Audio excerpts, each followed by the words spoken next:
What's going on, everyone? My name is Joe Reynolds of LowKick MMA, and today joining me is an Octagon World Champion and potentially soon to be two-time champion. He's making his debut, I believe, in Octagon at the featherweight division against Samuel Barker. Ahead of that fight, how are you feeling for everybody? Yeah, I feel good. I feel good. Yeah, and taking a look at this opponent, obviously, what the last time I spoke to you, you mentioned before in terms of matchmaking issues, people not wanting to fight you, or you've already beat them.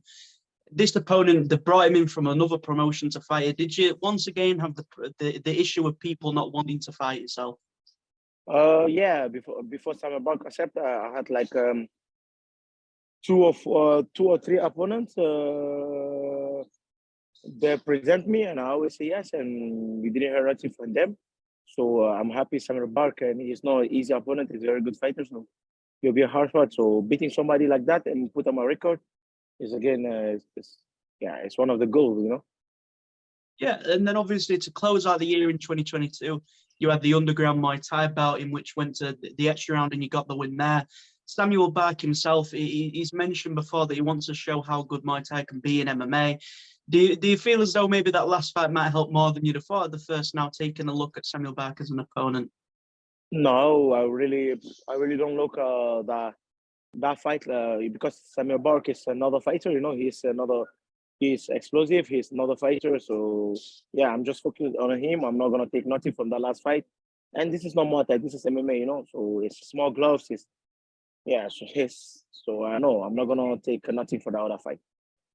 Yeah, and then also in terms of obviously won't be looking past this bout at all, but obviously with a win here, it seems as though he should get the title shot to have the chance to become a two-time champion in the promotion and two weight classes. Do you feel as though that is what you feel as though you should be given next to with a win here? Yeah, normally, even before this fight, normally I deserve that. I deserve even to fight for the title. But if it's like that, if it's to beat Samuel Barker, so I must beat him. So you know, for me, that title, beating Samuel Barker is very good, and getting becoming double champ in big organization like Octagon is wow. So yeah, and I have the potential to do it, so I must do it. Yeah, you've mentioned before in terms of proving that you're one of the best in Europe and then eventually in the world. Do you feel as though this year, with the way that things are, do you feel as though this is going to be the year that you're able to do that? Yeah, like any other years, this year, next year, the year after, you know, I'm gonna prove it. I'm one of the best, or maybe the best. So yeah, and I keep working for it. I'm always in the gym. Like now, even when you speak to me, I'll start training. So yeah, this year, next year, now my years. Every year is my year. 100%. And then as well, take a look at the current featherweight champion, Mate Sanikidze. I know there's been a bit of back and forth before. Obviously, he called for the fight, and now he's looking at 135 and then 145 as well. But in terms of sort of looking at that whole thing, what is your opinion on it in terms of looking at that at the moment? Like I don't understand this guy. Like he was calling me out. He was saying stupid stuff. Like I don't mind saying it because that make MMA interesting. You know, it's even funny. You know, but like I have a mentality when you do things like that, you must back it up. You know, I like people to back it up. So it's better to back it up. So you can make fun of everybody you want to fight, but now I want to fight. Why running, man? Why running? For the title, even a lot of people know he don't deserve to fight for that title. I deserve to fight for that title because I beat the champion. I beat the champion who had that title, and that day after the fight, I say, yeah, I want to be double champ, and Octagon say yes. Now, so Octagon make a mistake. They let somebody else fighting for the title. I don't mind, and then he go on internet say stupid stuff. First, I thought it was funny, you know, and then I thought after he won the belt, I didn't make a problem with Octagon. I said, after he win, maybe he will fight me directly. Now he don't want to fight me. I don't understand. Yeah, and if that fight does come to fruition, obviously it'd be one of the bigger fights that Octagon have seen so far. Obviously, a lot of people want to see that fight now. And obviously, anytime your name's mentioned or his name's mentioned, people are interested. Is that something you're too interested in terms of not only getting these fights that prove you're one of the best, but at the same time also puts it on a grand stage and people really want to see what you're doing in these bouts? Yeah, the two. You know, like I want to be the champ. Like I'm fighting now at 66. I want to show people I'm one of the best in 66 also. Not only at 70, but at 66, I'm one of the best. And everybody want to see that fight. Like, you know, it's a good fight. It's good hype, everything is good. So yeah, why not?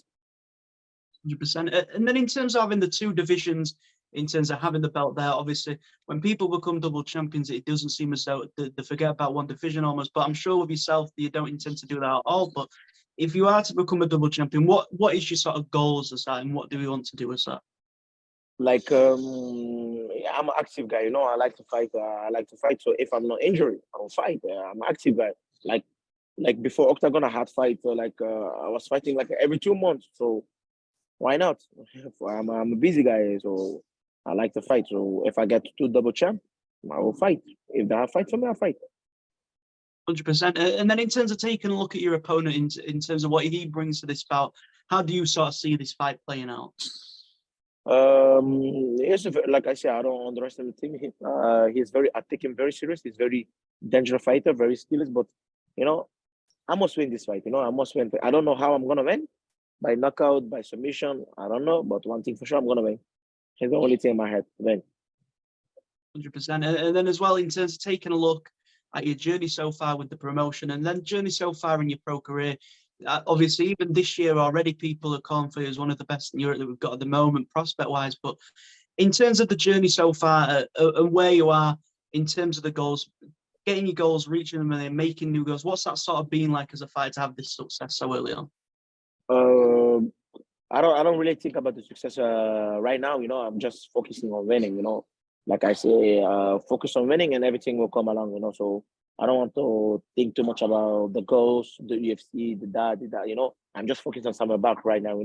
The only thing in my head now is to beat this guy, and then we'll see what's gonna happen. So the goals, I'm happy they are there. I'm happy people like me, people like my style. People think I'm one of the best in Europe, but I have myself something to prove also. So yeah, my goal is not be one of the best in Europe. I want to be one of the best in the world. So yeah, I think my goals just started, so I don't think I I have a lot to prove, I need to prove a lot for myself, not only for myself, but for everybody, if people are already happy now, later they will be more happy. Definitely. And as well as a fighter, it's pretty clear to see that you spend a lot of your time in the gym. You're always looking for competition and you're always trying to perform at the highest level. In terms of having such a mentality towards the sport and being as consistent as you are, both out of MMA and then in the gym and then in the cage as well, how do you feel that benefits you as a fighter in terms of the work rate that you're able to put in?